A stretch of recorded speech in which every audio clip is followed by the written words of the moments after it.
Hello friends, welcome है आपका अपने YouTube channel NCERT CBSE quick solution में। तो फ्रेंड्स, आज हम अपने सीरीज के अंतर्गत जनरल नॉलेज से रिलेटेड कुछ क्वेश्चन लेके आए हैं, जो बिल्कुल करंट अफेयर से रिलेट करते हैं और जिनका आपका आगामी परीक्षाओं में आपके लिए बहुत ही महत्वपूर्ण ये क्वेश्चन होने वाले हैं। तो स्टार्ट करते हैं फ्रेंड्स इस सीरीज को। और साथ ही साथ फ्रेंड्स, आपसे रिक्वेस्ट है, अगर आप हमारे चैनल पर नए हैं तो प्लीज़ चैनल को सब्सक्राइब कीजिए और अधिक से अधिक साथियों तक शेयर ज़रूर कीजिएगा। तो स्टार्ट करते हैं फ्रेंड्स, पहला क्वेश्चन। यहाँ पर पहला क्वेश्चन है, चीफ ऑफ डिफेंस स्टाफ बनाए जाने से पहले विपिन रावत किस पद पर नियुक्त थे?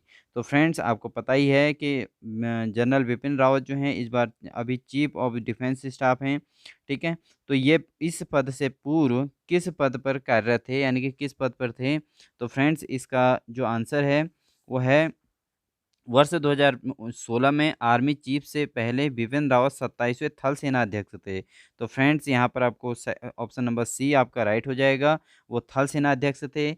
आर्मी चीफ बनाए जाने से पहले 1 सितंबर 2016 को भारतीय सेना का उप सेना प्रमुख उन्हें नियुक्त किया गया था। फ्रेंड्स, आप समझ सकते हैं कि जो बिपिन रावत हैं वो पहले थल सेना अध्यक्ष थे और अब उन्हें जो है चीफ ऑफ डिफेंस स्टाफ के रूप में इनको नियुक्त किया गया है। ठीक है? तो फ्रेंड्स, लेते हैं सेकंड क्वेश्चन। उत्तराखंड में शुरू की गई बासा योजना क्या है?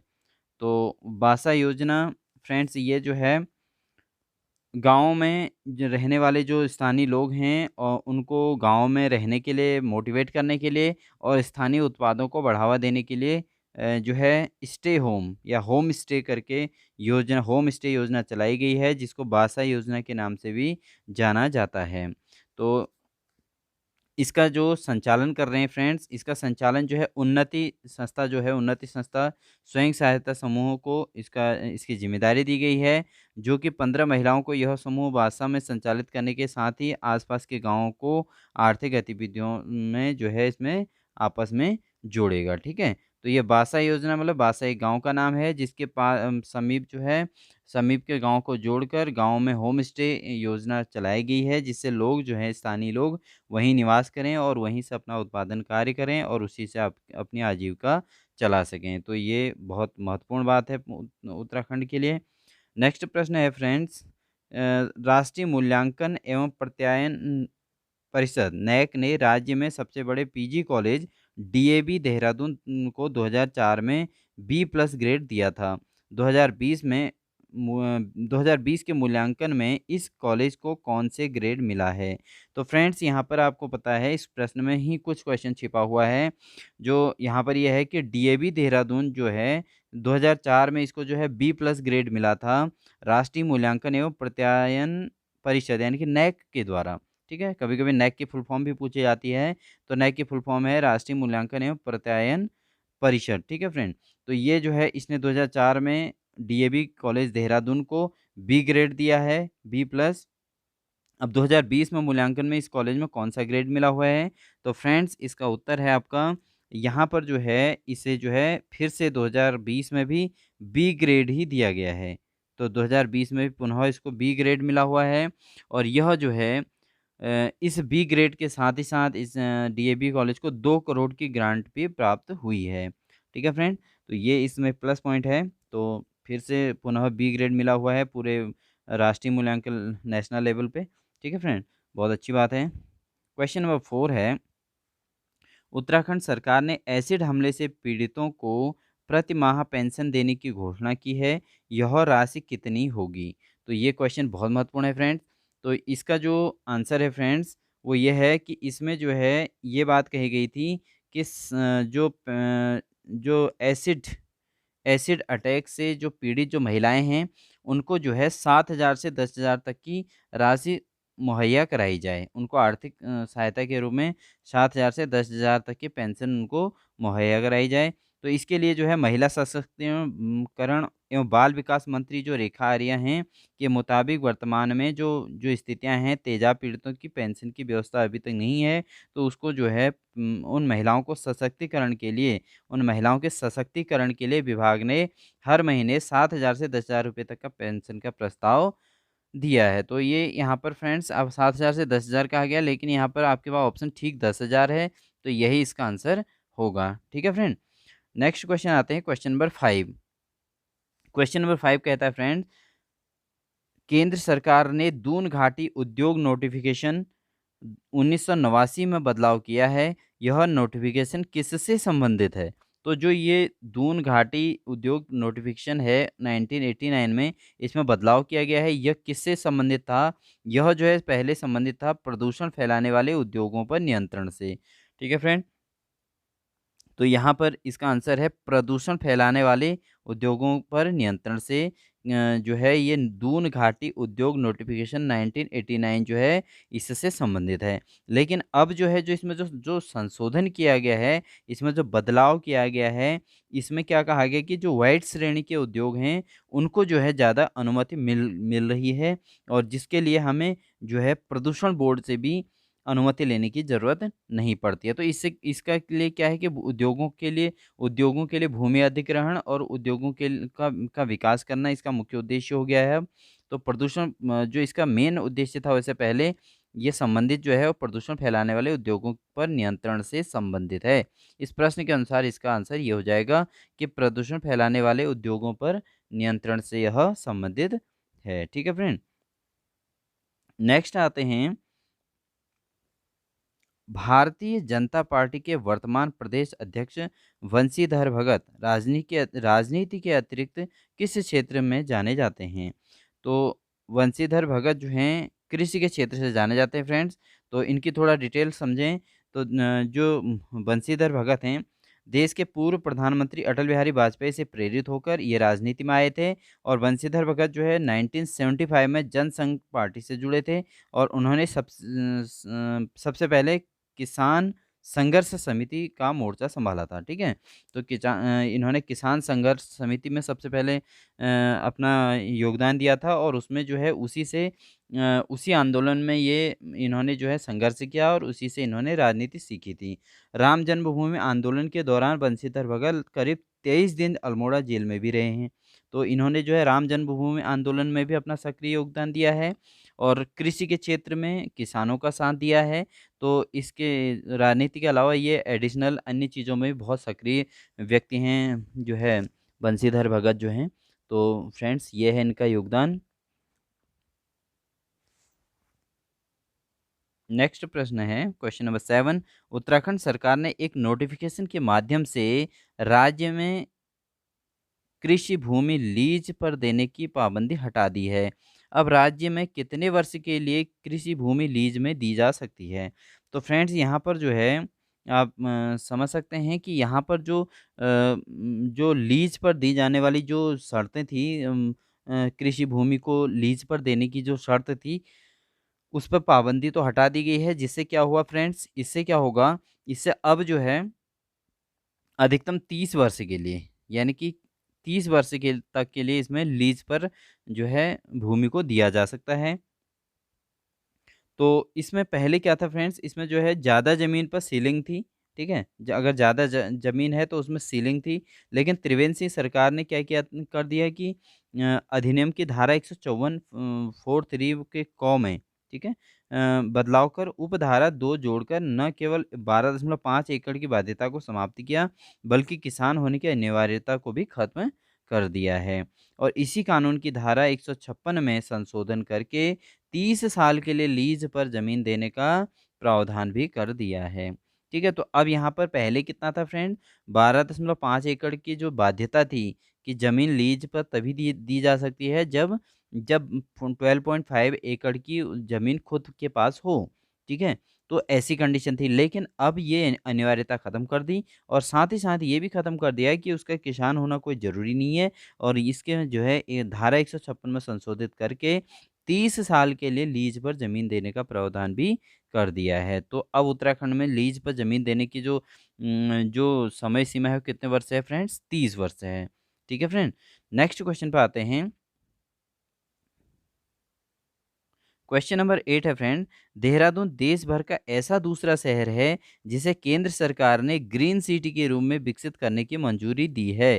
तो केंद्र सरकार ने जो है इसे ग्रीन सिटी के रूप में विकसित करने की मंजूरी दे दी है देहरादून को। तो इस मामले में पहला शहर कौन-सा है? तो फ्रेंड्स पहला शहर है हरिद्वार। पहला शहर कौन-सा है फ्रेंड? पहला शहर है हरिद्वार, ठीक है? तो केंद्र सरकार ने देश में गांधीनगर और देहरादून को ग्रीन सिटी के तौर पे चिन्हित किया है, ठीक है? तो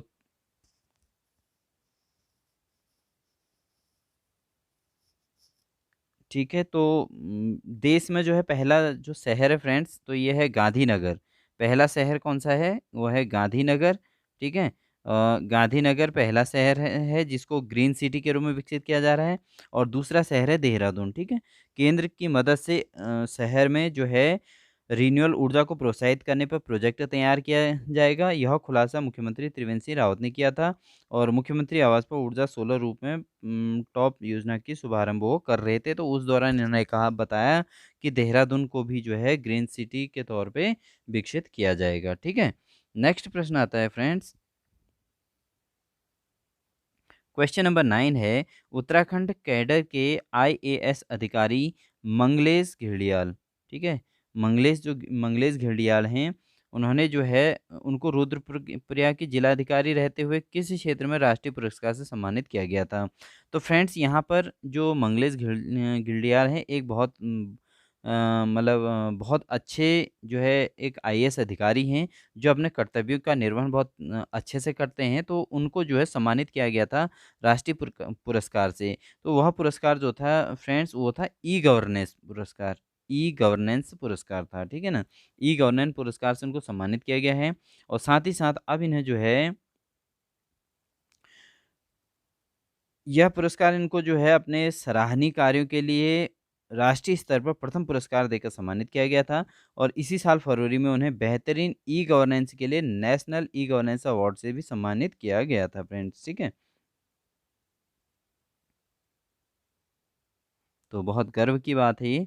नेक्स्ट क्वेश्चन आता है, चक्राता निवासी राजेंद्र सिंह को उत्तराखंड राज्य आपदा प्रबंधन सलाहकार समिति का अध्यक्ष बनाया गया है। वो किस विभाग में महानिदेशक पद पर रहे? तो फ्रेंड्स यहाँ पे उनको जो है राजेंद्र सिंह को, जो चक्राता निवासी राजेंद्र सिंह हैं, उत्तराखंड राज्य आपदा प्रबंधन सलाहकार समिति का अध्यक्ष बनाया गया है।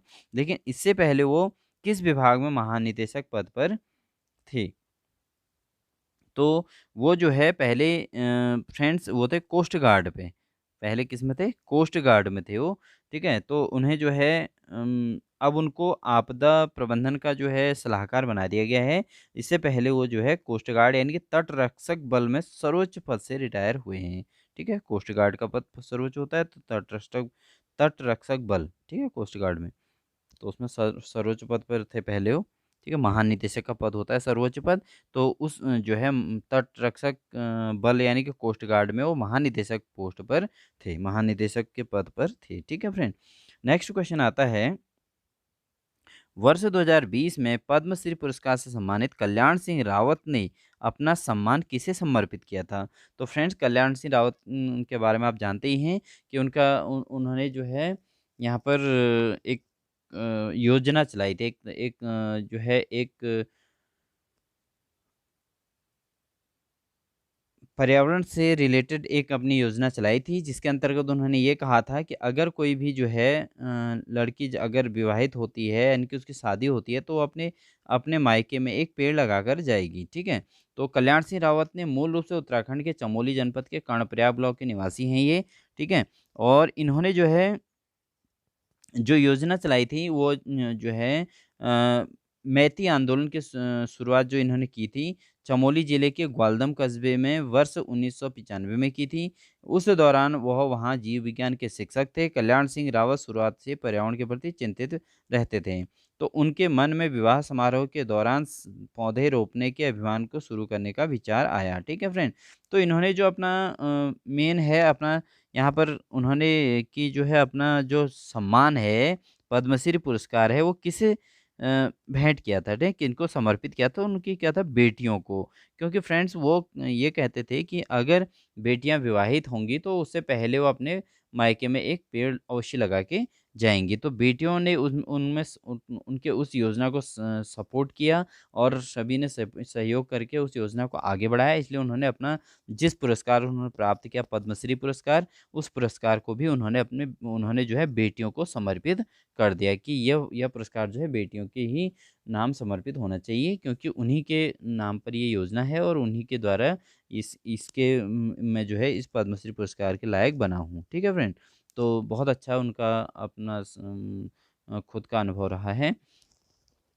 नेक्स्ट क्वेश्चन है, वर्ष 2020 में पद्म भूषण पुरस्कार से सम्मानित डॉक्टर अनिल प्रकाश जोशी की संस्था का नाम क्या है?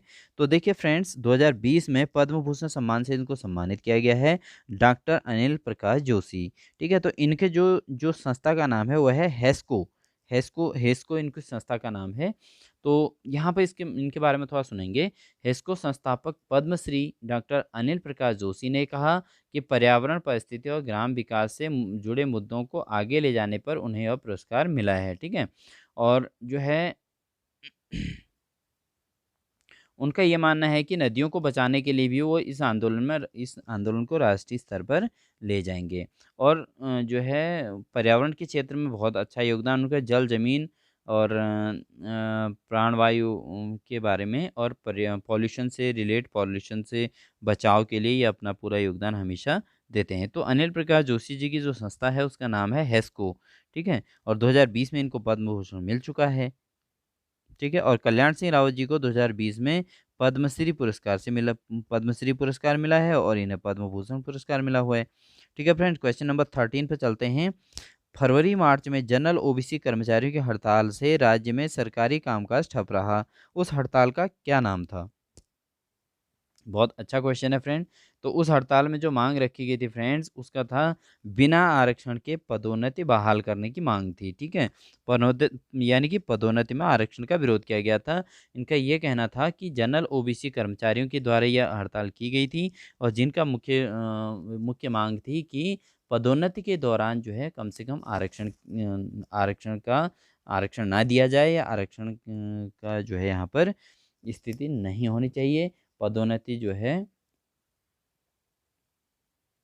कर्मचारी के वर्क एक्सपीरियंस के आधार पर होनी चाहिए, ये उनकी मांग थी। ठीक है फ्रेंड, नेक्स्ट क्वेश्चन आते हैं कि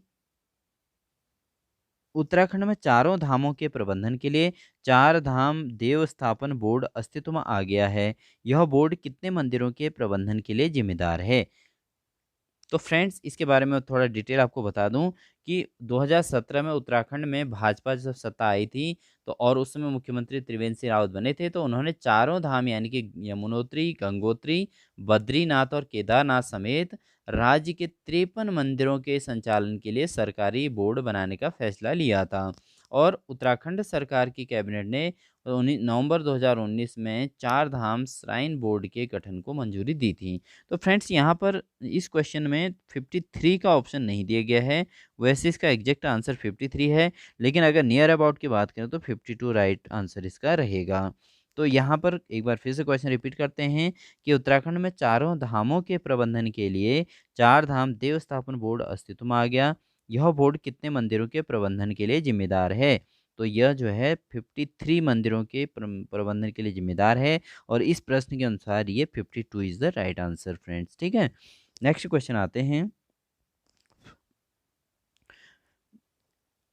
जनरल जयवीर सिंह नेगी देहरादून स्थित भारतीय सैन्य अकेडमी के 49वें कमांडेंट बनाए गए हैं।